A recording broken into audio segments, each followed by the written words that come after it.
Well, Jeff Keaton, it's great to be with you this morning. Thank you for being with us at Coastline over the weekend, opening up kind of 3 morning services with the Word and kind of a great call to a biblical worldview being integrated into the lives of children. The thing I loved about your time with us in the Word was the call for parents and grandparents to partner together.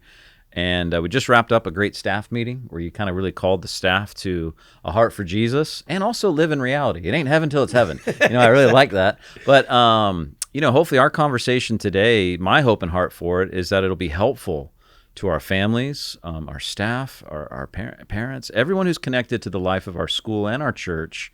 And so with that, tell us a little bit about yourself, your heart for the Lord, the mission He set you on, renew a nation, any and everything. You got a 6-year-old grandson who knows how to traverse the side of slick mountains, you're telling me. Anything you'd love to share about a little bit of your background before we get into some key things about, Christian education and just helping kids think and live and love like Jesus. So.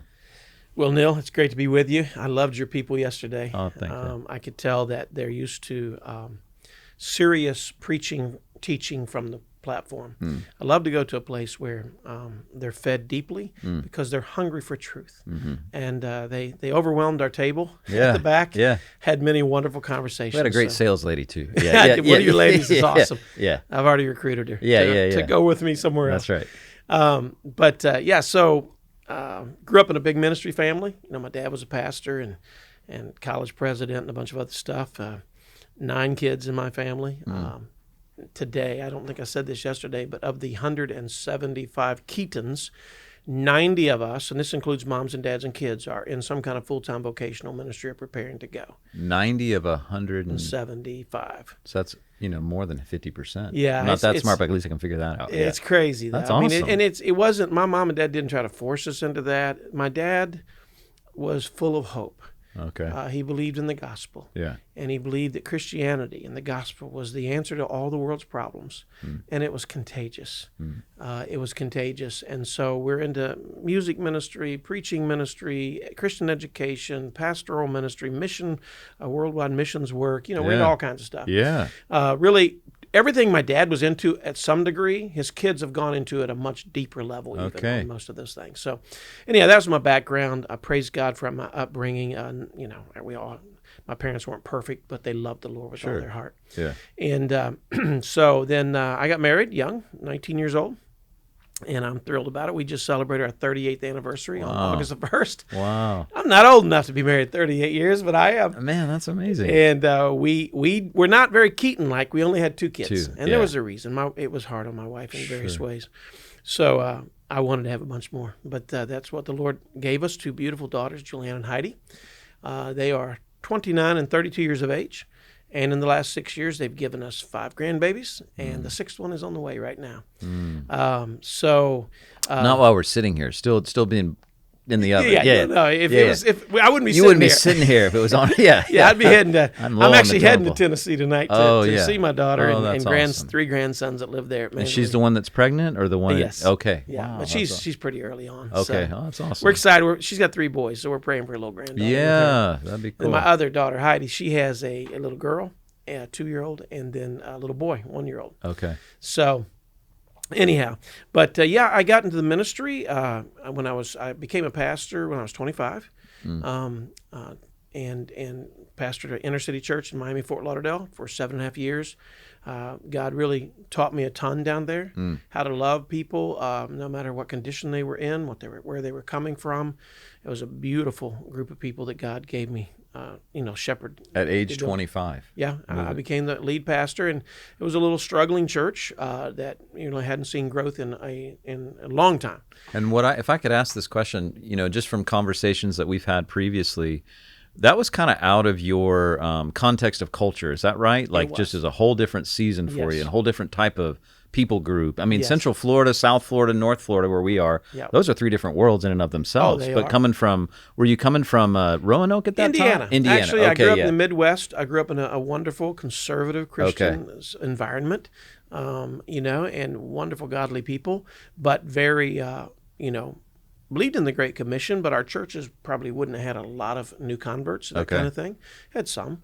But when I went to Hollywood, which is right in between Miami and Fort Lauderdale there, God brought me a lot of people who were coming out of lives of drugs and alcohol and, very different world. And it was a shock to my what a neat experience. Christian conscience, just to go, whoa. And shaping for like the rest of your life, because those 20s, whether you're in like formal or informal shaping or education, those 20s, they shape you in many ways. And so to have that kind of experience probably shapes you in ways now you don't even, or maybe do or don't know, Absolutely. Yeah. I met a guy, he came down the street right after I moved there, and he walked up and he said, I hear you're the new pastor here. I said, I am, sir. He said, well, my name is Gus, and I just wanted to come tell you that Jesus Christ is an SOB. Oh, wow. And he's part of your church? No. Oh, okay. No. This was the community. Okay, yeah. This was the inner city community. Okay, yeah. And he said, furthermore, I'm a part of the Antichrist, and I'm going to unmask Jesus for the fraud that he is someday. Wow. Okay. He had pit bulls. And when I got there, the elderly saints, the little group of saints that was there, they said, oh, there's this mean man. Said he stands on Sunday mornings as the little saints were coming out of the church. He would stand out on the end of the sidewalk and cry out, I am God. Okay, to freak them out. Gus he was the God. Yeah, he was a New Ager. Yeah. And he believed he was divine. And so he would also bring the pit bulls over to our church property. We didn't have paved parking, just had grass parking in that inner city. And they would mess all over the parking. And so I was a feisty young man. And I was like, I'll stop him. I will absolutely stop him. I'll tell him to stop it, or I'll call the cops on him. And, I was going to take care of him. And the Lord said, you can do it that way, or you'd love this man. And the Lord called me, this is an example of how it shaped me. The Lord called me to love a man who called Jesus an SOB on a regular basis to my face, who hated Christianity with everything in his bosom. The Lord called me to love him unconditionally for 6 straight years. And by the time he came down with lung cancer, he smoked pot all the time. Oh, wow. His girlfriend, who also, when I first met her, he was in his 60s, she was in her 30s. She came walking down the street the first time I ever saw her, and I said, hey, I'm Jeff, I'm a new pastor here. She said, I do not speak to pastors. I said, oh, I was just trying to actually be neighborly. She said, well, I like being neighborly, so I'll be your neighbor. I said, okay, let's just be neighbors. Wow. 6 years later, she's the one who comes running to my office in the church. Please, Pastor Jeff, come to our house. We just got horrible news on Gus. He's going to die of cancer. And I went down there, and the Lord said to me as I was walking to his house, now you offer to take care of him until he dies. You offer to take him to the doctor. You offer to give him a hospital bed. Tell him your church will care for him until he dies. He was still. Now, by this time, we ended many of our conversations. Sometimes he would get angry, and he'd say, we get more done in silence, and he would spin around. But by the time we got down to this level, he would say every time, but I love you. And I said, oh, but I love you too, Gus. And he tried to convert me to the New Age religion. And I obviously tried to convert him to Jesus.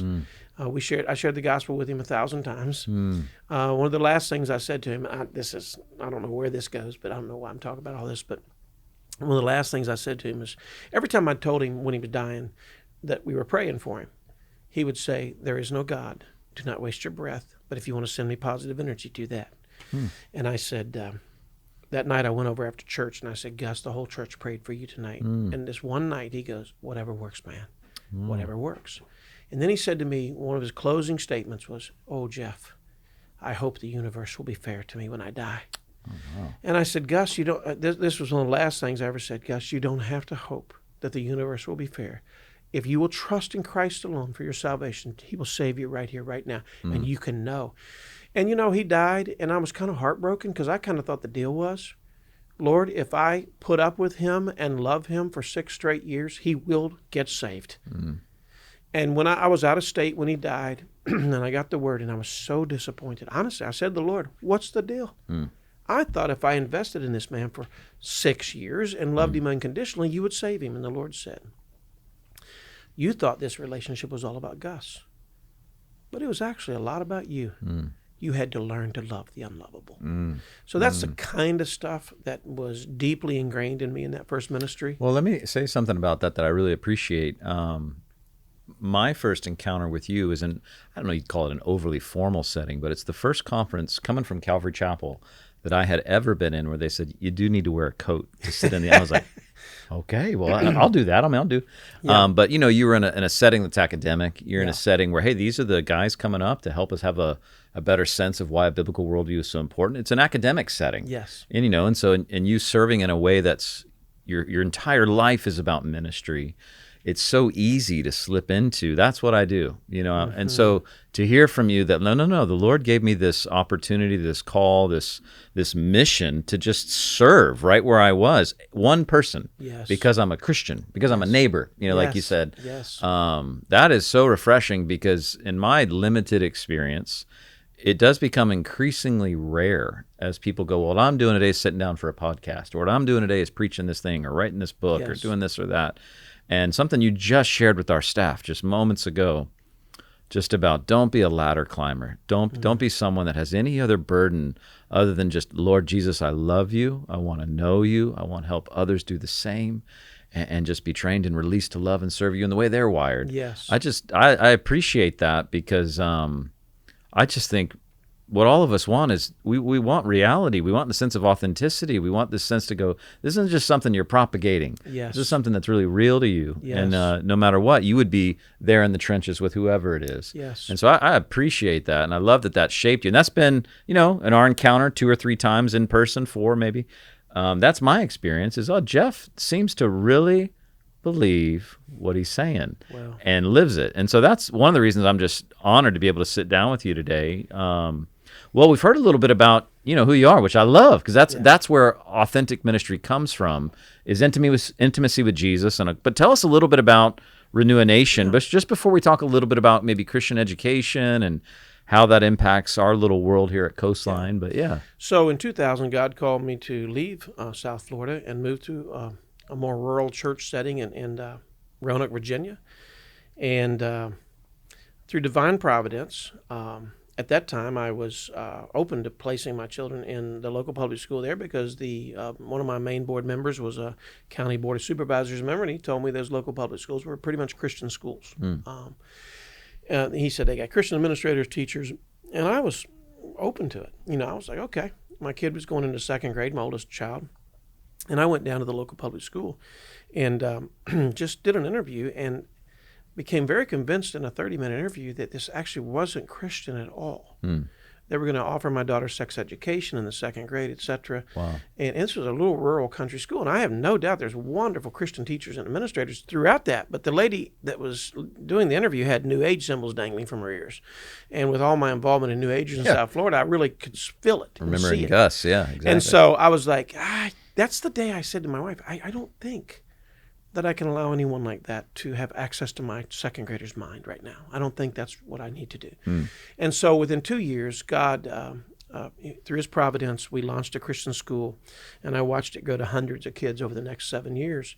And may I ask where this was? You said this was in Roanoke, Virginia. In Roanoke, yeah, okay. It was in Roanoke, Virginia. Yeah. And really the way that I came to Christian education was in my first church in South Florida. I ended up with about 150 children and teens in my church in like 5 years. All of them except for one were in the Broward County Public Schools. We ended up leading a Christian club, being responsible for, my student ministries pastor was responsible for 32 Christian clubs in Broward County. Every middle and senior high school was under his leadership. Wow. Okay, in every public school. And I went and spoke in some of those. And that's when I began to say, wow, there's a war in here raging for the hearts of these kids. These teenagers are getting saved. They literally walked into my office and said, do you understand that everything you're teaching us here at church, they're actually teaching us the opposite of school? Do you know that, Pastor? And I said, I'm starting to figure it out. So that I had a burden down there to do something. I came to Christian education from the angle of discipleship of children. I literally said, okay, I've got them for 2 hours a week. The school has them for 40. I can't win that battle. Sure. Yeah. So I began to dream down there. What if I had them for 40 hours a week? If I flipped it here, and I could pump God's truth into them for 40 hours a week, and they wouldn't be getting all this falsehood. Well, that didn't happen there because inner city, poor church, and so and very poverty-stricken community. But we moved to Virginia, and God gave me the opportunity to to make this commitment, to launch a Christian school. And in the middle of that, and the day after Thanksgiving 2007, I was in the Westin Hotel downtown Cincinnati, Ohio. I was looking at the ice skating rink. My family's out there skating, and I was just freezing, trying to be warm in the hotel. And something spoke to me. I now know it was God. I don't want to be saying here, God told me this and that, but I believe God, through His Holy Spirit, gives people impressions of what they should do. Yeah. I always want to test it over time and make sure it was God. Yeah. But I now know it was God spoke to me. He said, what would you do with this hotel if I gave it to you? And something said you would fill it with thousands of students, give them a Christian worldview education. And the next day I drove home to Virginia for 7 hours, and it ate me alive. You are going to be involved in giving millions of kids a Christian worldview education. That's how I understood at the time. Now we say it a little different now. And laid on it for 4 solid months, couldn't hardly even think about anything else. Got up in March of 2008, told my church, got to give me a new vision. We launched Renew a Nation. That's what it came to be known as in 2008. Raised about $270,000, our first banquet to get this thing off the ground.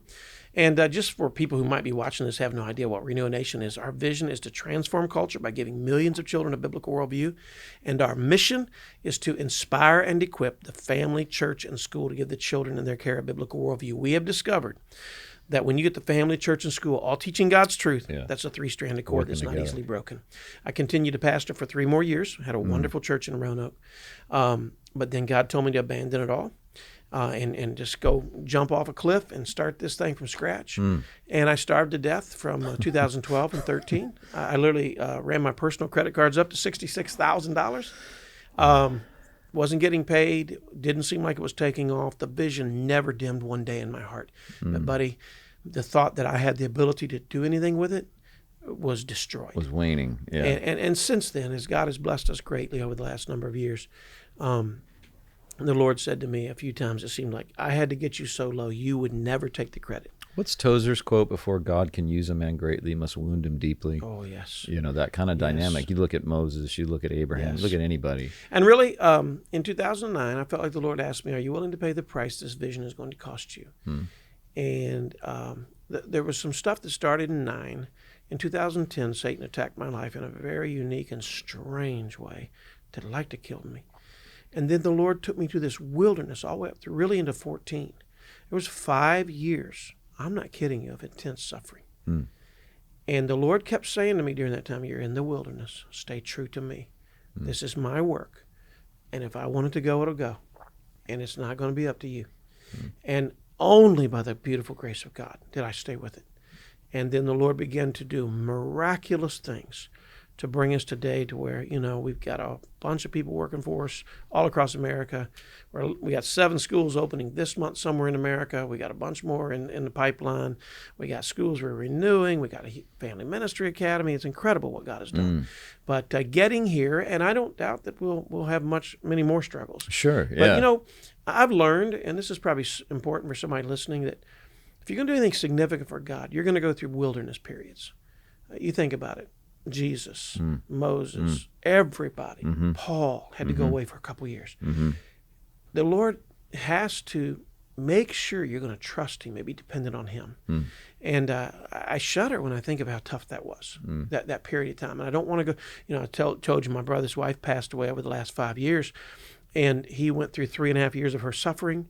And then over the last year, he suffered intensely after she passed. And I looked at him recently and I said, 5 years. That's your wilderness. It's over, Troy. It's time for God. God's going to bless you. God's going to lift the burden. You watch. And God has. God has begun to lift the burden. So I think maybe somebody watching this or listening, maybe you're in a wilderness period. Don't give up on God. Don't give up on God's plan. He knows best. If He's put something on your heart, stick to it. Even if you can only get by one moment at a time until He parts the clouds. Hang on. Yeah, I love that. I love that perception because lessons learned give you a sense of, I don't know if you want to use the word authority, but definitely a sense of like a learned individual who's passing on information from one to another. But lessons lived give a weight and a depth to it that just brings traction in a way we go, I can follow that because that guy did it. Absolutely. The first one through the gate may get bloody, but the second and third learn, hey, I can do it. Remember Jeff's story? Remember? Yes. So lessons lived and lessons learned can be different, but they're both helpful. But when they're lived and learned, there's just a sense of weight and authenticity. And almost like, I'm kind of hearing this spirit from you, like, where else am I going to go, Lord? I know the one whom I believe. Yes. And this is what I'm doing. And Yes. so, low tides or high waves, whatever's coming your way, there's that sense of strength in your spiritual spine to kind of navigate Yes. whatever the Lord brings, blessing or hardship. difficulty. Yeah, I love that. And there are false teachers in Christianity who say that it's all blessing. Right. If you got enough faith. And I'll tell you something. You never go anywhere with that. No. That's a shallow Christianity. Right. I had a woman come into my office one day, and a friend of hers brought her to my office. She said she is angry with God. A phenomenal singer. And she'd been in a large church, one of their top singers. She came in, and she said, I am so mad at God. And I said, why? She said, because my church told me that if I had enough faith, my husband could not divorce me. He would not. And my husband divorced me, and God failed. And I said, ma'am, God didn't fail.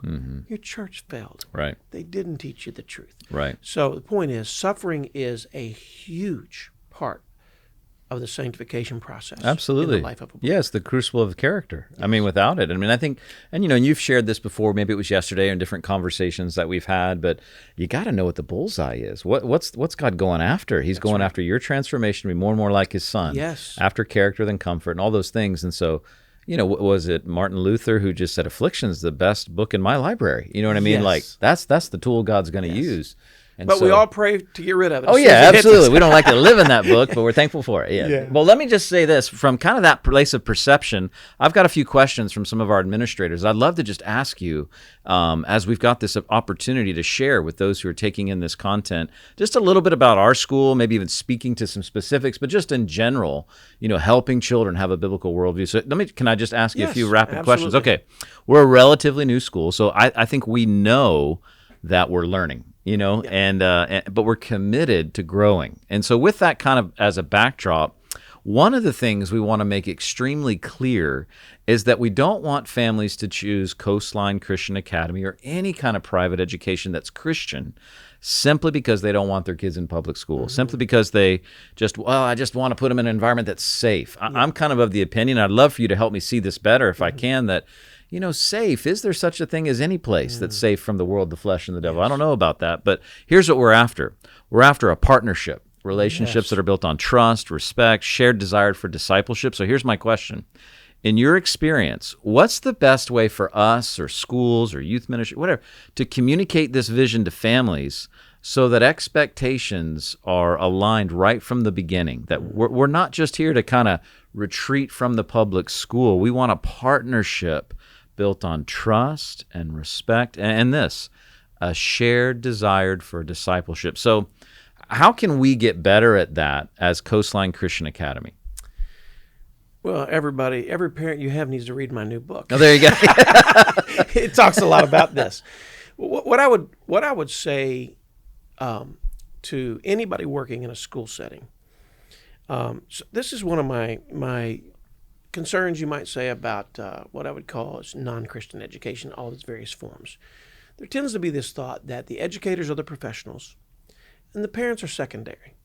And the parents, they don't really have that much to do with the education of their children. Bring us your children. We're the experts. We'll do what needs to be done to help them be educated. And that's absolutely anti-biblical. Mm-hmm. Parents are the ones who have the most influence in the lives of their children, even if parents aren't trying to have influence. They have influence for good or for something less than good. Every single time. Moms and dads are the ones that, even if the parents aren't being intentional, that children look at and say, that's normal living. That's the pattern I should follow. It's ingrained in children. That's why you hire somebody and they don't know how to be on time. They don't know how to do this or that or the other. They saw it modeled. You hire the next kid and he's on time. He says, yes, sir, yes, ma'am. He's respectful.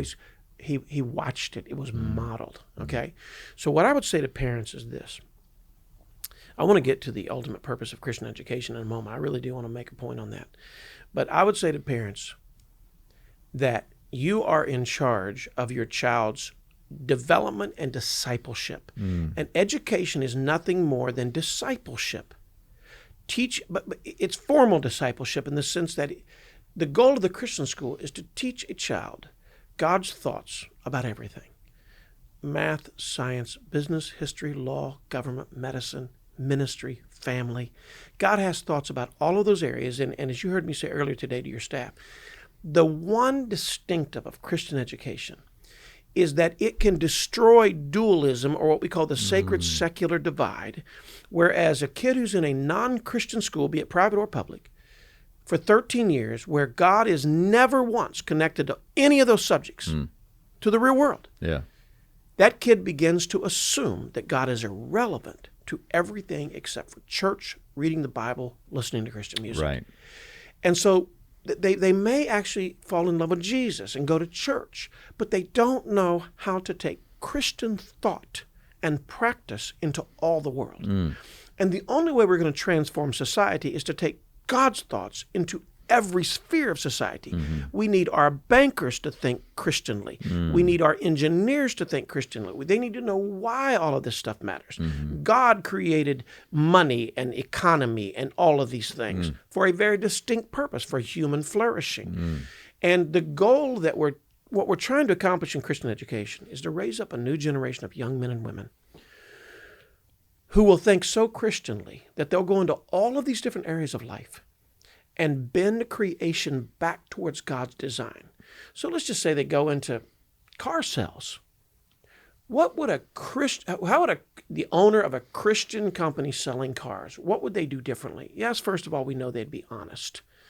But there's something even greater than that. There's a greater reason. We would never sell a car that would risk somebody's well-being in any way, because that's not loving our brother. You see what I'm saying? Yeah. And there's so many other illustrations. That's kind of a poor one, but the point is... Yeah, but you're just seeing every avenue of life from the perspective of how is this bringing glory to God, good to others, and furthering His mission. And creating human flourishing. And restoring what we've lost in the fall. Yeah.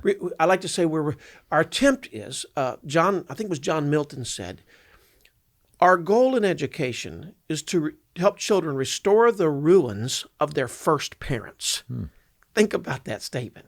So what we're trying to do, again, is raise up a new generation of young men and women who will go out there and get into government and look at government and say, what is God's good design for government? What is God's purpose for government? How can government create human flourishing and not hurt people or rob people or, you see what I'm saying? Yeah, sure. Or just be a place where politicians get wealthy. Right. So but imagine, this is the goal of Renew a Nation, is to unleash millions of young people into all areas of society with God's thoughts and let them transform from the inside out. Yeah, that's where Jesus says in John chapter 20, verse 21 to His disciples, as the Father has sent me, so I send you. Yes. He's talking to fishermen. Yes. Matthew. He's talking to an eclectic group of non-clergy.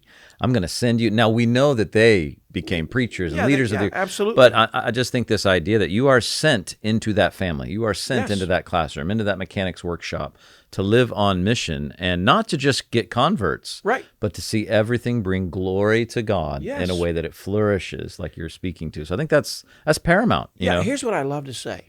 I'm trying to think. Let me see if I can remember my definition for the purpose of education off the top of my head. The purpose of education is to lead children to know the one true God and to develop the character, skills. I got multiple things there. I'm skipping some of them. So that they can bend creation back towards God's design and show the world His beauty and glory. And here's how that's evangelistic. So America has been the most prosperous, secure nation in the history of the world. I'm not here to say we didn't have faults and sins. We were terrible on slavery. We sinned. We had the judgment of God. We lost 400,000 Americans fighting each other in the Civil War. I believe that was the judgment of God because of our sin. However, we're still the nation where the rest of the world is desperately trying to get into. Okay? And why is that? It's because we implemented God's thoughts and ideas into our country and into the structure of our country, and it's created this prospering thing.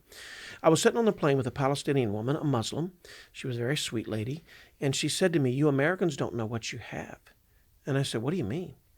She said, "Your country is so safe and secure." This is just in the last few years. She said, "I can drive from the East Coast to the West Coast, and I feel so safe in your country." She says, "I don't feel like that in my country." And I said to her, "Do you want to know why?" She said, "Yes." And I said, "It's because the Judeo-Christian principles we built into the fabric of this nation." I said, "Now we're abandoning them, or we're becoming less safe." But my whole point is, so the whole world can look at America and say, if you build a nation on Christian principles, good things happen. Richard Dawkins, the world-famous atheist, recently said, "I like Christian culture, and I don't really want to see it go away." Why? You see, because the biblical worldview is the only one that works out in the real world. And when young people know how to bring God's thoughts into business, medicine, law, government, everything, then people say, "Wow, Christianity works great." And what does it do? It draws them to Jesus, it's a the fragrance. Christ behind Christianity. Yeah, absolutely. Yeah, that's really good. Yeah, I love that. And so I just love that you've kind of drawn for us this picture of something that's so attractional, but not seeming to be like, let's just make it glimmer. No, it really is attractional. Yes. Like to walk with God and to see things His as you ways are would. beautiful. Yeah. I love that. That it's the kindness of God. It's that same kind of Yes. stream of thought. Well, let me ask you a couple other questions more about parenting in today's culture and how that works within a, maybe a Christian education perspective. There's 3 categories of questions: worldviews, technology, discipline, that came in. And let me read this so I get it accurate from our parents and from our administrators. Here's one thing that I was asked.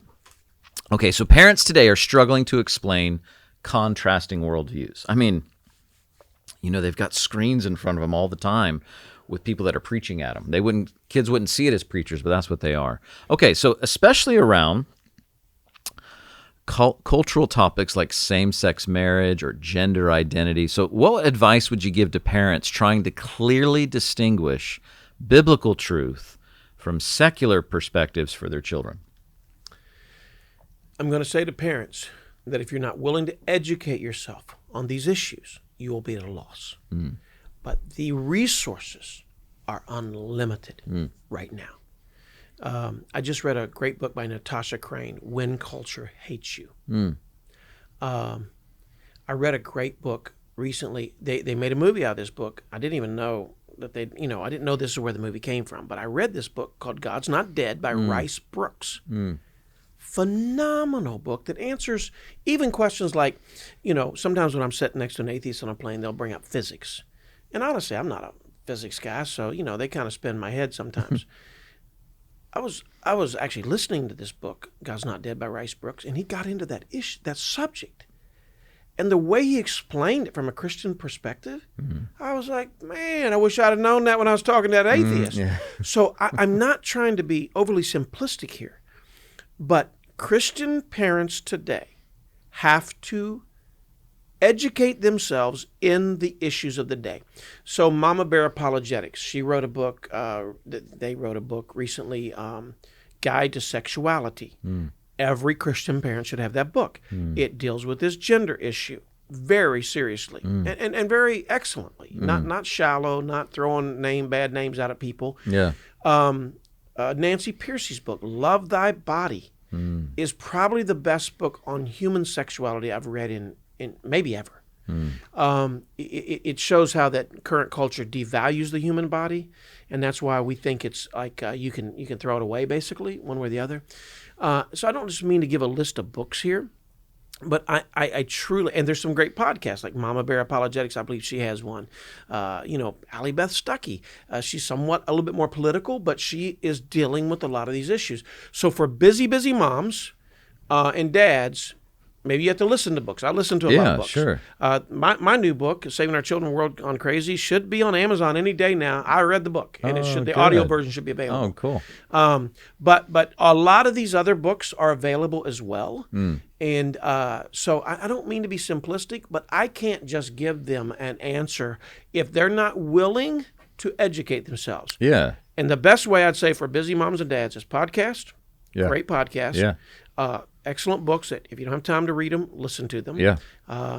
And And just resources like that are so plenteous right now. Well, that's even kind of our heart in the last 3 weeks. At the time of this recording, you just spoke on Sunday, for us. We had a guy named Eric Hoven who spoke the week before, a guy named Sean McDowell the week before. And one of my hearts is to resource parents. And so I think, I had a mentor. I lived in Oregon for a short season of my life at a training school for ministry.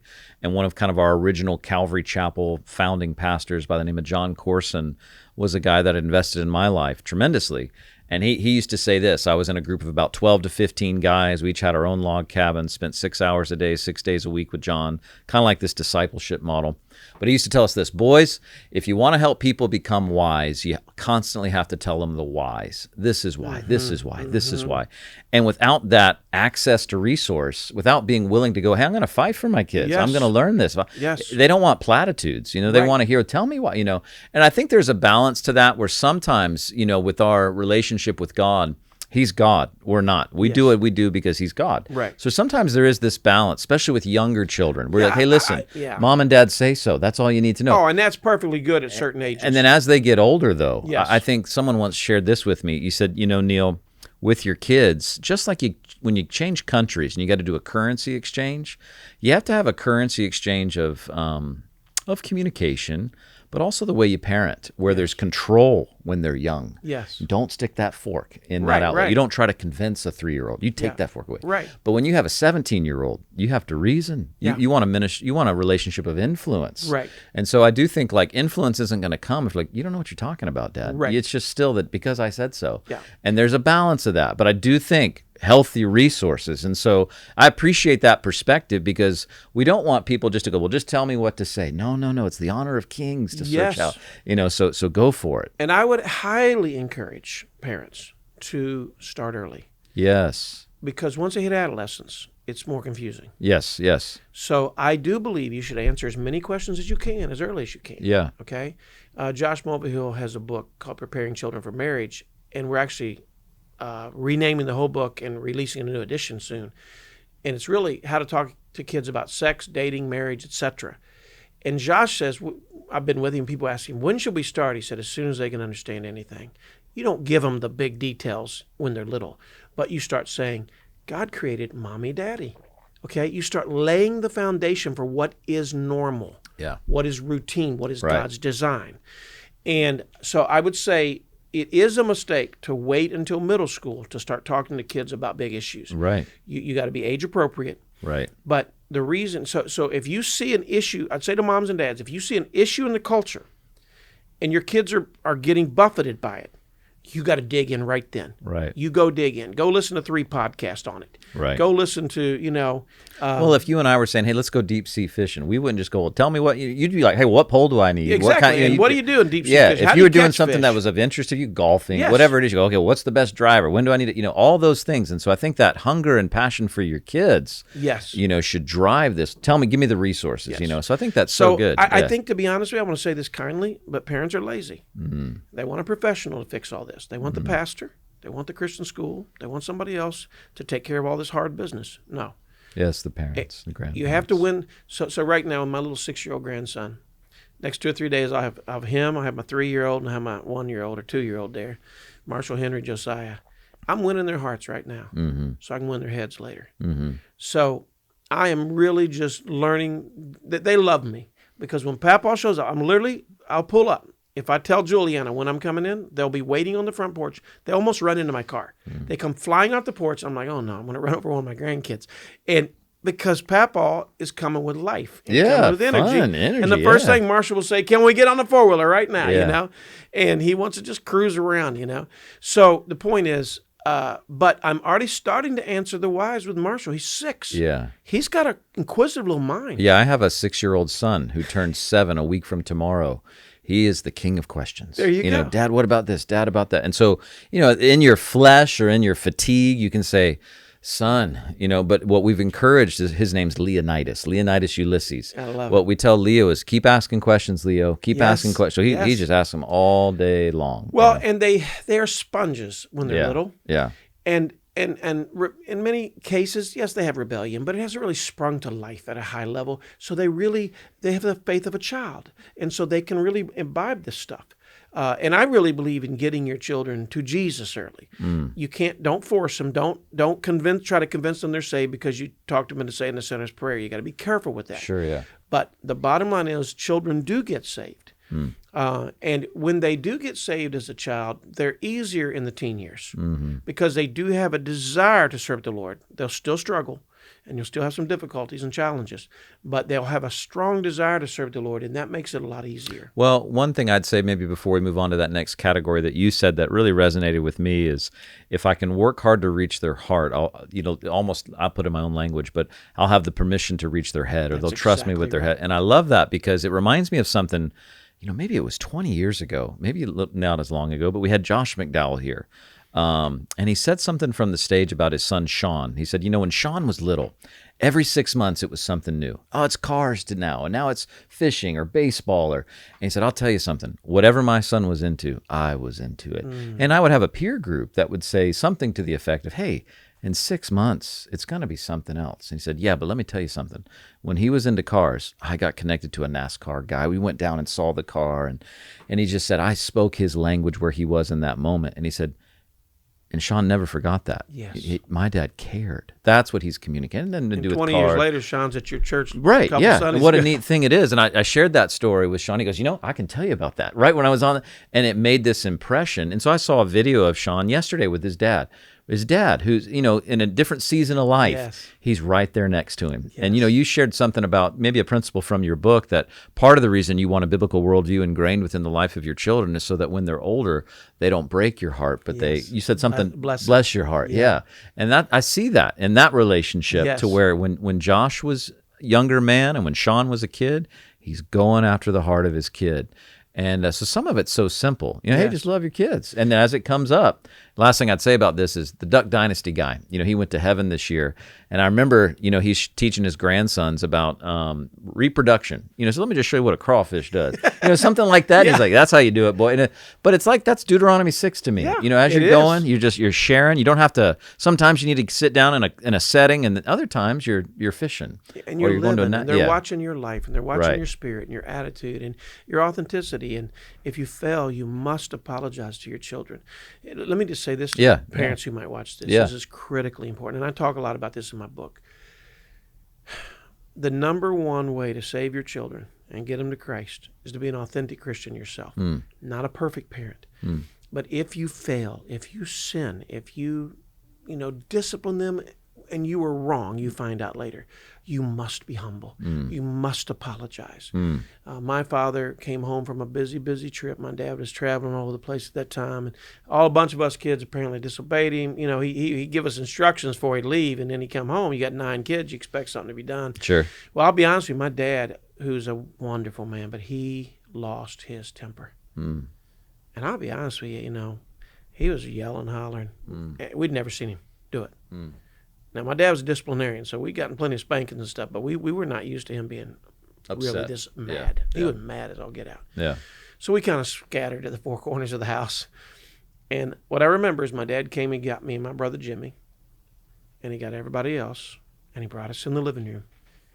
And he sat down and started crying. And he said, I totally failed miserably, and I'm begging you for your forgiveness. Honestly, I remember my dad's anger that day, but I mostly remember his humility, his repentance. Yeah. And I think that's why his children adore him to this day, and my mother, and that so many of us are in the ministry because he was legit. Yeah. Now, he stumbled that day. He sinned. Sure. But he humbled himself immediately. Yeah. God spoke to him, so anyhow. I love that. I mean, I'm an addicted alliterator, so what I'm hearing is like, it's got to be real. There's got to be relational. There's resources you got to jump into. But if you want to, reach the head, you got to reach the heart, and you got to do both. So I mean, that's what I'm hearing about the worldview is like, hey, yesterday was probably the best day to do something, but today still works. Absolutely. Today, let's do it. The best and kids time to are very forgiving. Yeah. I love that. If somebody's watching this and you're saying, man, I have just dropped the ball. Yeah. What the devil will do to you is say, despair, quit, give up. Right. Okay. Maybe somebody's watching this or listening to this who says, maybe you're in the middle. I'm going to jump on something here. Maybe they're in an affair. Maybe they're flirting with somebody else. I don't know why this just came up in my spirit. But listen to me. I say in my book, divorce is a bomb that will leave a crater in your child's life. And so if you're in any way in jeopardizing your marriage right now, this is a word from the Lord to repent, confess, come talk to your pastor, go to your pastor if it's somebody else. And I'm telling you, let God heal your relationship, and it will help your children tremendously. I don't know why I just jumped into that, but let me just say this too. My wife at 12 years old, her father, who was a pastor, abandoned her and her family. I say this for those of you who've already been through divorce, and you're sitting there going, oh man, I messed up so bad. Is there any hope for my kids? You better believe there's hope. My wife's a wonderful lady today. Her mother fought for her soul, okay? My mother came from a very bad situation, terrible situation in some ways, and yet God saved her. So if you're here and you're in a broken situation, don't throw your hands up either. But if you're listening to me and you're a husband or wife and there's anything the devil's gotten in your marriage, I beg you to repent and stop. Your children will thank you for generations to come. That's good. Thank you for sharing that. I just feel like the Lord will share that. No, I love that. Let me say, just make sure I heard it one more time. Divorce in the life of a child is like a crater or something? No, it's like a bomb that will create a crater. I don't know if I said it No, backwards. you did. Yeah, I just didn't. Yeah, it's no, like that's a good. bomb that creates a crater that I can't tell you how many people in their adulthood said, when I was 12, my parents divorced and I never recovered. Yeah, it leaves a crater. And a lot of them told me they went into full-blown rebellion at that point. Yeah. Because they're like, if my parents can't keep their covenant, why should I listen to anything they say? Right. No, that's good. So, that's on my heart. I just hate to see couples give into Satan's lies. And let me just say something too. Maybe you're in a miserable marriage. Maybe your spouse just won't change. Maybe you're walking with the Lord and they're not. Let me tell you something. You be faithful to God. You be faithful to your spouse. And surrender your right to have a perfect marriage to God. God will use you. He will bless you. He will sanctify you in ways you can't imagine, and He likely will save your spouse. I can tell you story after story of people who stayed true to God, stayed true to their spouse in difficult times, and that spouse was saved and went to heaven. It'll be worth it all. Yeah, I love that. Anyhow. Well, on the heels of that, there is a time for divorce. There's a biblical basis for it, and I'm not saying that it never should happen. So. But I think that clarion call not to give up is so much more needed today. We give up way too early. Yeah. And I think also some parents, my kids, they'll have 2 Christmases. They'd start to play and I just think that those words of exhortation are not lost on those who are listening. So let me ask another category of question that just dovetails into this is you've spoken on this a little bit already right now, but there's a common challenge amongst parents in the realm of discipline. Many feel overwhelmed with behavioral issues. They aren't sure how to respond in a way that's both biblical and effective. So here's the question. How can parents focus on shaping the heart and character of their children rather than just enforcing outward compliance? Are there some resources or anything with that? But the category is discipline. How can we reach the heart, the character, rather than just kind of forcing conformity? Yeah. Again, this comes back to giving kids the why. I think Josh Mulvihill would call it gospel-shaped discipline. So I would say to my little girls, if they ever didn't tell me the truth, I would say, let's talk about lying. Let's talk about why you're going to get disciplined here. And I would say, lying, the reason God gave us a commandment, thou shalt not lie. And I said, why? Because when you lie, the people in your life no longer are able to trust you. And if people cannot trust you, you cannot have good relationships whatsoever. So God didn't say don't lie because He wanted you to get in trouble for eating a cookie when I told you not to. God doesn't want you to lie because He wants you to have beautiful relationships with other people. And so I would say to my girls, if I know beyond a shadow of a doubt, over the years, I see that you've never lied to me, you're going to get so much more latitude when you're a teenager. Because when you say to me, Dad, I want to go to their house, and here's what's happening, and I know I can trust you 100%, you're going to get a lot more opportunities. Sure. But if you've lied to me many times, then I'm going to double check you. Your life's going to be harder, more difficult. Now, at that moment, if they had lied to me in some egregious way, I would likely spank them. And I would say, now here's the deal.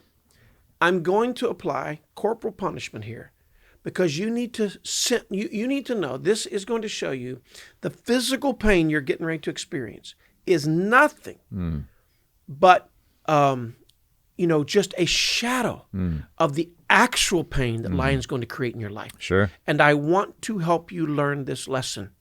And in the short run, I'm going to spank you because I want you to remember this pain so that the next time you're tempted to lie, I'm trying to build a pattern in your life so you don't become a liar. Right. Now, that might be a complex answer, but that's the kind of way that's how I discipline my daughter. Well, let me ask, because you spoke about something that I just think could be helpful to our parents. Like, you come across some parents like, well, gosh, obviously I'd never spank my child. And sometimes I go, why is that obvious? There is this mindset within many parents that, okay, what are the tools that are available to me? Because spanking's out the door. I would never do that. Yeah. But I mean, in our family, if there's children that are disobedient, spanking is a part of our dynamic. Can you help speak to, because I think some of the question does center around like, what resources or guidance or what are some ways that we can bring discipline, into the lives of our kids that's shaping their heart? But there seems to be some, that come from maybe that millennial generation, the generation I come from, where they want to influence their 4-year-old and not, control. Yeah. Well, that's naive. And a lot of that comes from pop psychology, secular pop psychology. It's totally unbiblical. The Bible's crystal clear that you better spank your children. Right. Now, I don't believe you should beat your children. Right. I don't believe you should bruise your children. I don't believe you should, but I believe that appropriately applied, not when you're mad, not when you're angry, not when you're going to swing and, applied in the right places. And usually, if you don't have your child, where you don't really need any spankings more after 9 or 10, you're probably on a little bit of a rough path. Yeah. I hardly spanked my girls after that age at all. Yeah. Okay. And I didn't spank them a lot before that age. Right. Okay. Yeah. But my oldest child, to be honest with you, she was a tiger. Well, up until she was about 4 or 5 years old, I'm not kidding you, she was a tiger. Maybe you got that strong-willed child. We bought Dr. Dobson's book, The Strong-Willed Child. And, believe it or not, Dobson's still around. He's very elderly, but he had a lot of good advice on things like that, and he was not opposed to spanking, even though he was a psychologist. I just think if you're always beating on your kid, you're not getting to the heart of the issue. Right, that's not the point. However, the younger they are, I don't mean infant, but the younger they are, the more that spanking benefits. Because what you're trying to do is not let them develop habits. So lying habits, just other things like not doing what you tell them to do, their chores, or you know what I'm saying? Right. So the younger they are, and the more you apply corporal punishment, that breaks those habits pretty easily. Right. Okay. Right. They're not very entrenched yet. Right. And so you're trying to entrench something else. One guy, a wonderful man, raised some great kids. A friend of mine, he said, the pain you apply has to be greater than the pleasure they just experienced. Okay, and so he was just saying, but so I would not say. I would say you need to be focused on this. You need to. I'm not trying to say you break a kid's will, but I'm going to be perfectly honest with you. There will be some wars with strong-willed children. Tell this story real quick. Juliana was 4. Heidi had just been born. She was 6 months old. We moved into a new house across town. For the first time, Juliana's room wasn't right across the hall from ours. And she'd been sleeping in her own room for maybe a year. Well, her new bedroom was at the back of that new house. And she was scared. And so she slept in our bedroom for the first 6 months we lived in this new house. And we just made a little pallet beside my bed. She was scared. And we were listening to Dobson back then. And he got to talking about this issue of kids sleeping in your bedroom with you and stuff, okay? And we were just trying to do it right. We had bought the strong-willed child because she was truly a little bit of a terror, okay? And I mean, we disciplined her and everything, but I mean, she pushed the limits on everything. This might encourage somebody who's got a wild child. And so we made a decision. I made the decision. My wife still tells me I did it too early. But I made the decision that we were going to break this habit. And Dr. Dobson said on this program one day, you got to pick a night. And you got to say, this is it. You're not sleeping in our room. Line of demarcation, yeah. Okay. So I picked a night. Took Julian. We had a beautiful new bedroom for her. It was all decorated, beautiful thing. And I took her back there. I read her story. I prayed with her. I did every good night ritual you can imagine. And I said, now tonight, I've been telling her this, I think for days. She didn't seem to be bothered by it. You're not going to sleep in Mommy and Daddy's room anymore. You're a big girl now. So I did all the nighttime ritual, tucked her in, went back to my bed and climbed in bed and said, man, praise God. We listened to Dr. Dobson. We solved that. 15 minutes later, I heard a plop. I looked over, and there she was. Yeah. I picked her up, took her back to her room. I think I went back through the whole ritual and said, we're not doing this now. Remember? Right. We're not doing it. This is a God's honest truth, Neil. That started around 9:30, 10 o'clock. At 4 a.m., Yeah. I'd taken her back to her bed 30 times, Yeah. and I quit. She whooped me. I literally went back to my room, and I said to Michelle, I don't care where she sleeps. And I climbed in bed, and 3 minutes later, kaboom, there she was. She's right. I woke up the next morning, and I was pretty convinced I had a child headed straight for prison. I said, I got a 4-year-old that defeated me in a 6-hour all-night battle. I mean, that's a strong constitution. Sure, for a yeah, 4-1. And I yeah. did apply corporate punishment. Yeah. Yeah. And the next night, I literally thought to myself, oh, dear God. Here we go again. So I took her back to her bedroom the next night, and I acted big and tough, But inside, I was like, if she does this to me all night, Yeah, then she's whooped her father. Won. Yeah. So I said, do you want to go through that all night again? She didn't really say much. I prayed with her, went through the whole thing, and she never came back in there. Wow. But I'll be honest with you. You maybe never will have a child that strong. I hope you don't. But that changed how she approached things. I kind of won the war. And after that, that daughter is still super strong. She's a farmer's wife. She's incredible out there on the farm, raising 3 boys and another one on the way, maybe a boy, maybe a girl. She's an incredible woman of God. But it was like I had to make sure she didn't become a hellion. And she had to come under authority. And Dr. Josh Mulvihill's book that you've seen, 50 Things Every Child Needs to Know Before Leaving Home, has a lot of help on all these different issues. The first thing of all the 50 things is obeys God and respects God-ordained authority. That is the first thing you have to establish in the life of a child. Yeah. And there's a whole lot of other stuff in that book that helps. But yeah, so. No, those resources and even that insight into your own life is so helpful. So I appreciate that. I mean, those are great encouragements and exhortations. And I think I appreciate you speaking clearly to, no, discipline your children. Yes. Spanking is okay. You have to discipline them. Yeah. Don't do it angrily. Yeah, You'll absolutely. be upset sometimes, but don't be in anger, and hitting them real overtly hard. No, yeah, that's not the purpose don't of do it. that. Yeah. But you're going to raise your voice at them from time to time if you're a normal human being. So who gives a rip? It doesn't hurt kids' psyche as long as you're not screaming and hollering at them all the time. But, if you need to apologize, sometimes do. But don't be overly sensitive. You're raising children. Right. You are shaping their character. The best coaches in football are disciplinarians.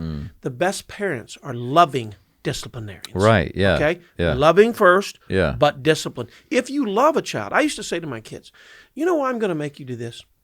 Because if you don't learn to keep your room clean, you're not going to be a good employee someday.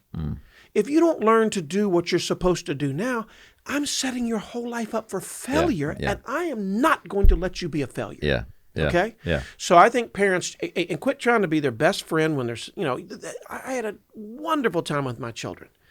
But I was their father before Right. I was anything else. Right. I was their father. Right.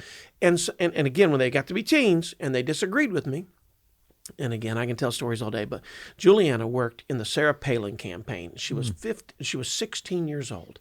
And that kid just got fascinated by politics for the first time ever and just liked Sarah Palin, okay, when she was running for vice president. Yeah. And Juliana said, Dad, can I work on her campaign? And it was just local. She went to the local Republican headquarters and made thousands of phone calls for Sarah Palin. She got cursed out. It was a tremendous learning experience. She said, oh, Dad, they go blankety blank, blank, get out, It was awesome. I loved it because it was making it strong. Well, what happened was, after she lost, Sarah Palin was coming back to Roanoke for a book signing. It was on a Sunday morning. My kids don't miss church for anything. But Julianne had spent so much time that she said, Dad, can I go to that book signing at Barnes & Noble on Sunday morning, right during the church services? I couldn't take her because I had to preach twice that morning. And she had to leave our house at 3:30 in the morning to get there and get in the line. And we lived in the city, pretty rough section of Roanoke. That's where I lived because that's kind of where I pastored. So I said, Juliana, I'm going to let you miss church for this one Sunday because I know how hard you worked for her campaign. I want you to meet her. But you're not driving over. She had her driver's license. She said, I'll just drive myself. I said, you're not driving through this city at 3:30 in the morning by yourself. And there were 2 men in the church who were going that I knew and loved. And they heard about it, and they said, oh, we'll take her. I said, Juliana, you can go, but you're not driving. You have to ride with these 2 guys. She said, I don't want to drive with those 2 guys. I said, she said, you're being ridiculous, Dad. And I said, honey, I hate it, but I cannot let my 16-year-old girl on these streets at 3:30 in the morning by yourself. And I unfortunately got to preach in the early and late service. I can't get up and do this. It'll destroy my whole night, you know. And she told me, she wasn't disrespectful. She said, but you're being ridiculous. I think you're being ridiculous. And I said, I'm so sorry. And this was kind of cool because she went upstairs. It was like a Saturday afternoon or something. And I was sitting there and watching a ball game or something, Saturday evening maybe. And 10 minutes later, that kid came back downstairs and plopped down. She was my sports girl. And watched football with me or whatever it was. And just lost her attitude. And that showed me such maturity. She, to this day, tells me I was ridiculous on that issue. But she had learned to respect her God-ordained authority, and she didn't go. Yeah. And that was a disappointment to me. Oh, yeah. I wanted her to go to that. But I had to make that call. So I was her father in that moment. Yeah. I wasn't her friend. Right. And so don't be afraid. And other things, don't give your little kids too many choices. Right. Okay? That's ridiculous. Right. You know, you want to do this? No. We're going to do this. Right. The younger they are, the fewer the choices. Yeah, lead. Yeah, when you're they there get to to teenage years, control. you can give them a lot more choices. Yeah, that's good. Yeah, sorry. Well, last a couple quick questions. You know, and you have resources on this, and you spoke to it even in the time you had with us on Sunday, but we live in such a world of technology, you know, so that's one of the questions is what resources or guidance can we give parents who want to help their children navigate technology, social media, cultural pressures while staying rooted in their faith? I mean, yeah, what would you say to that? Yeah. Let me just see. I don't think the magazine is here that we put out recently on technology. If somebody goes to renewnation.org and look up our magazines, it's about 4 magazines back, but it's digitally there available. And we did a whole issue on technology because young kids are getting addicted to everything. Absolutely, yeah. Oh, it's blowing my mind what's happening. So there's an organization that we really like the founder of it. It's called Screen Strong. Screens Strong. Screen, just screen, no S, strong. Okay. Screen Strong, okay. If you Google it, you'll find her. And she has a very broad audience. It's not just a Christian audience. So not all of her stuff is laced with scripture. But what happened was her oldest son got addicted to video games. She just thought it was normal. He was in high school. She said all of a sudden he lost interest in sports. He lost interest in everything. He was down in the basement all the time. And she said, I fought him and made him go out, but I didn't realize he was utterly addicted to video games. Sent him off to college. She went to pick him up, I think she said at the end of the first semester. And when he got in the car, he said, Mom, I got to confess something to you. And she said, what? He said, those video games took over my life. He said, I never even took any of my finals. I didn't go to school I think she said he hadn't really eaten for a week. Now, this is an extreme case. Well, this lady came home. She's a tough mama. She put the boy on the couch. She called the military. She called, I think it was the U.S. Army. She said, yes, I'm looking for a recruiter. Wow. She said, I need him to come to my house right now. Wow. Recruiter comes to their house. And she said, you're going into the Army. He said, what? He said, no, you're going into the Army. We're going to break this addiction, okay? The kid did it. Wow. Well, she raised her next 3 kids without screens. Differently, yeah. Now, I'm not saying she didn't watch a movie, but Sure, I understand. no screens, Yeah. no cell phones until they went to college. Yeah. And those kids, a couple of them, 2 or 3 of them are at Liberty University, and they travel around with her and speak Wow. on what it was like to grow up unattached to screens and phones, etc. So parents, she's got a lot of great stuff. If you're a mom raising kids, and here's the deal, you have to set the table before they get to middle school. You have to say, before they get in that peer group, when all their friends have it, you have to say, no, here's what we're going to do, here's what we're not going to do, and here's why. And it's going to be so hard on you. Yeah. But I'm your father, I'm your mother, I'm called to protect you. I want to get you to adulthood safe and sound. Okay? And so you have to set those parameters, and you have to be strong. Jonathan, I think you pronounce his name Haidt. It's like Haidt, I think it is. He's come out with a book, some great books lately on this. He's actually not a Christian man, but he's got some phenomenal stuff to say on screen addiction, digital addiction, etc. He's the driving force behind the movement to take all cell phones out of schools in America. He's one of the main forces, and they're doing it. And Christian schools are doing it too. So I would just say, moms and dads, you have a tough situation when it comes to technology these days. You're going to have to be willing to be different. You're going to have to explain it to your kids as soon as you can. And if you already have teenagers who are addicted and hooked, you're going to have to literally take them away for a week. Have a big powwow and say, we're going to make some serious changes. And I would say, pick a season, pick a time, make some changes. Maybe it's say go back to flip phones to get away from the internet and social media. There's so much harm. There's so much evidence out there for the harm, the damage being done to young people. Yeah. Suicide is very high. Depression, anxiety because of all this digital. Yeah, absolutely. So you got to take it dead serious.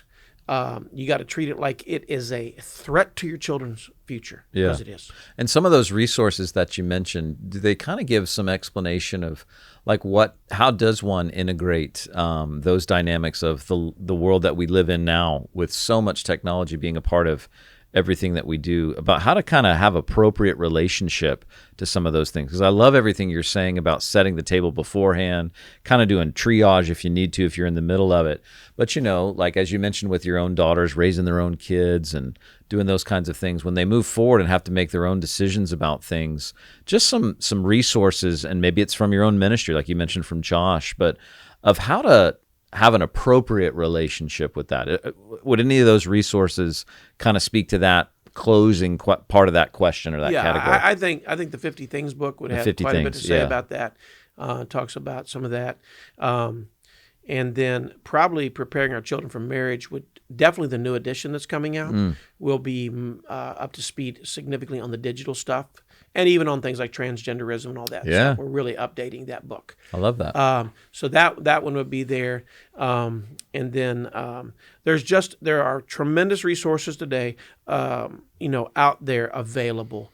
If you'll search, if you'll look, you'll find them. And again, honestly, some of the articles in our magazine on technology, we have the hardest core articles where we kind of say abstain. Yeah. And then there's a couple of articles in there that say, if you can't fully abstain, here's some other principles to operate on. Yeah. Because we realize everybody's in a little bit of a different situation. Well, and I think even just with education, where you are in so many schools, you've got devices that kids are utilizing. And so I think knowledge of the tool is a dynamic where, unless you do move to a farm where you don't need one, I guess, it is going to be an element of your life. And so I think the appropriate use of technology to where, because eventually Henry Ford did beat out the horse and buggy. You know what I mean? So there's that dynamic. And I'm not anti-technology. I actually see it as a part of bending creation back to God's Correct. design. Yeah. But everything good is always perverted by Satan. Yeah. And let me just say this to young parents. Don't use television as a babysitter. Right. You're going to a little bit here and there. You're going to have to. Right. But first of all, watch what they watch. But it's not just, it's the medium. Make your kids go out and play. Literally. Open the door after breakfast in the summer when they're home and say, go outside and play. Yeah, right. My daughter is doing an incredible job of this with our 3 grandsons on the farm. I mean, literally, they limit their screen time. Yeah. So here's how remote they are. My grandson is so excited on Friday nights because he goes, Papa, Friday night is movie night. Yeah. So really, he goes, we get pizza every Friday night. I said, what movie y'all been watching? He goes, Little House on the Prairie. Yeah, I love that. Yeah, I like that. It's a little gruesome at times for a kid. But Marshall Old Yeller or whatever. Marshall thinks Little House on the Prairie is cutting edge movie. Yeah. Now here's the deal. He doesn't know anything about all these little puppets and everything else that everybody else. My kid, they don't know nothing about it. He can drive a full-size four-wheeler upside a mountain, you know what I'm saying? Yeah. He can jump in the top of a truck and help his daddy fix an alternator. I've watched him do that. Yeah. So not everybody has that opportunity, but let your kids go outside, because there's a lot of evidence that free roaming playtime does a lot for creativity. That's right. And that screens and digital does something to kill creativity. Yeah. And so kids are unhappy, they're fussy because they're never allowed to just be bored. Yeah, you've got to learn. Yeah. I think honestly, one of the reasons the 9 Keaton kids, almost all of us, have been in some pretty significant level of leadership. Yeah. It's because we had no TVs. Yeah. No video games. This was mostly 70s and early 80s. Yeah. No TVs, no video games, and no money. So we literally created all of our own fun. It was dangerous. We rode gas tanks down creeks. My mom and dad didn't know what we were doing. We built tree houses in the mountain behind our house and went up to the farm on top and got the dogs to chase us. Right. Mean dogs would chase us all the way down the hill, and the goal was to get to the treehouse before you get bit. I mean, we learned, but that made us leaders, man. We learned how to solve problems. Well, what's the old quote, from, I don't know the resource, but when Nero would say, or Caesar, whoever it was, like, just give them circus and bread. that's what you do to the mob. Yes. And so for children today, give them streaming and give them Yes. calories, or give Yes, them whatever yes. it is. And so, And your kid will be quiet. yeah, and I they'll think quit there's bugging that you. dynamic that, let's just calm the chaos rather than, hey, let's really help lead, guide, and direct our Yes. kids. Well, let me do this just as we close. Thank you for your time. This has been so helpful. I just want to ask one last question. Is there anything I should have asked you, with like everything that you navigate with traveling the country and providing resources and helping families have a biblical worldview ingrained in the life of their kids? What's a question that I haven't asked that you go, think about this as we close out our time together? I think we probably covered one of the things that's most on my heart these days, and that is parental involvement. Parents matter more than anything else. They matter. The church matters. Don't misunderstand me. The church is, there's really three institutions: the family, the church, and the government. Right. That God gave. Yeah. Okay? The church plays a key role, but the church is not the primary Right. discipler of children. That is Right. the parents. And I keep coming back to this. For those of you who might listen and you're involved in church ministry, Dr. Mulvihill just released a book called Family Discipleship. And that's all about how to truly disciple families in the local church setting. It's paradigm shifting. And actually, we have a 9-month online family ministry academy I've told you about. Yeah. That's fantastic for people working in any level of family ministry in the local church. But I just want to come back to that and say, moms and dads, I don't want you to watch part of this and go, okay, well, I know I'm supposed to be discipling, but I'm going to do the best I can and let the church or the school do the discipling. Don't do that. Right. They're nothing but the church and the school. When you bring your kid to a Christian school even, you're delegating authority Right. to the teachers and leaders of that school for 7 or 8 hours a day to disciple your children. But you're still the main discipler. And so be engaged in the church, invest your life in the church, invest your life in the school. Don't be disconnected. Parents, just drop them off at church or drop them off at school. You stay highly engaged because you are the discipler.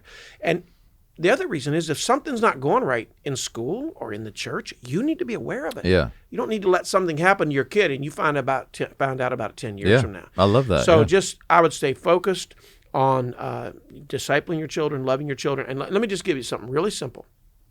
Say, where do I start? We pray over meals. Here's where you start. 3-4 times a week, minimum. Shut everything down for 30 minutes in your house. Hold. And if you will eat supper together, or breakfast if you're early risers, if you would eat supper together, eat supper, take 20, 30 minutes, literally just read from a passage of Scripture and discuss it. And mom or dad, do a little homework beforehand, figure out what that passage means. And in the early days, you might choose passages that you think would really apply to your family. Sure. Read that and then pray. And let your kids pray. When they get a little bit older, some of them are really young, but start having them pray as they're young, but then literally go around the table and everybody just say a prayer. You could talk about requests. You could talk about needs. You could talk about, Johnny, what's going on at school? Are you doing well? Well, I'm kind of struggling in math. All right, let's stop and pray right now about math. It's that simple. Yeah. What you're doing is bringing Christ and His Word back to the center of your family. And I think one of the great sad things that's happened in our country, it's not a great thing, it's a sad thing, is that we no longer sit around our tables and eat together. And the other thing that happens at that time, just talk. Yeah. Talk about everything. Yeah. And these little kids are going to pipe up. Yeah. You don't want to make it terribly informal, but then you do have terribly formal, but you then have to get formal and say, we're going to open the Bible. Right. And have your kids read. Right. I wouldn't do big, long sections. I wouldn't try to do it for half an hour is probably the max, maybe 15 minutes. Just, 15 minutes. If you get that in 4 or 5 times a week, you're doing really well. Yeah.